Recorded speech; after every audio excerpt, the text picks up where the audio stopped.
जी नाज़रीन, असां इस्लामकोट भरिसां ॻोठ मऊ अखेरा जे मौजूद आहियूं। असां 2 ॾींहं अॻु में ही ॻोठ विज़िट भी कयो ऐं ही जेका समूरी ॻोठ जेका पानी की खोट है, पानी ज़रूरत थी आहे, रिपोर्ट असां अवामी आवाज़ TV चैनल समेत मुख़्तलिफ़ जेके अवामी आवाज़ अख़बार ऐं ॿियनि मीडिया ते इहो रिपोर्ट थियो। उन खां पोइ मुख़्तलिफ़ जेके सियासी समाजी धुरियूं आहिनि उहो ॻोठ पहुचनि पियूं ऐं जेके ॻोठाणा आहिनि उन्हनि पानी समेत जेका रिलीफ वारो सामान है उहो पंहिंजे ई जेका जेब जे ख़र्च मां उहो उन्हनि खे ॾेई रहिया आहिनि ऐं रहवासी इंतहाई सख़्तु परेशानी वारी सूरत हाल आहे। उनमें असांखे नज़र अचंदा।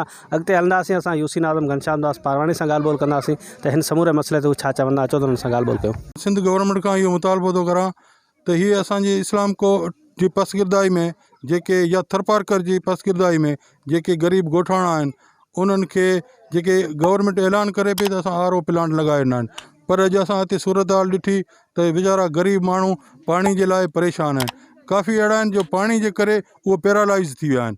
जेकॾहिं उन्हनि खे पाणी न मिलियो त ॻोठ जो ॻोठ तबाह थी वेंदो। उन जी जेका बददुआऊं आहिनि सिंध गवर्नमेंट ते ऐं हुक्मराननि ते पवंदियूं।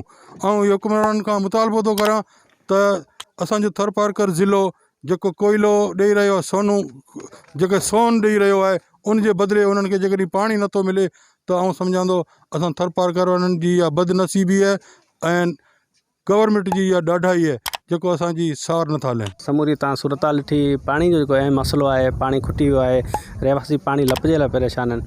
मुतालबो कनि पिया सिंध हुकूमत खां त इस्लामकोट ऐं मिठी जे रोड ते जेका 2 किलोमीटर जो फ़ासिलो आहे, जेका हिननि ॻोठ खे लॻे थो, उहो 2 किलोमीटर जे फ़ासिले ते पाणी जी जेका लाइन इस्लामकोट वञे पई उहा मौजूदु आहे। हीअ चवनि पिया उतां जेका लाइन ॾेई असांजो जेको समूरो ॻोठ आहे उनमें पाणी जो मसइलो आहे उहो जल्द हल कराए वञे। गाज़ी बजीर, अवामी आवाज़ TV न्यूज़, ॻोठ मऊ अखेरा। विज़िट कयो अवामी आवाज़ मीडिया ग्रुप जी वेबसाइट awamiawaz.pk।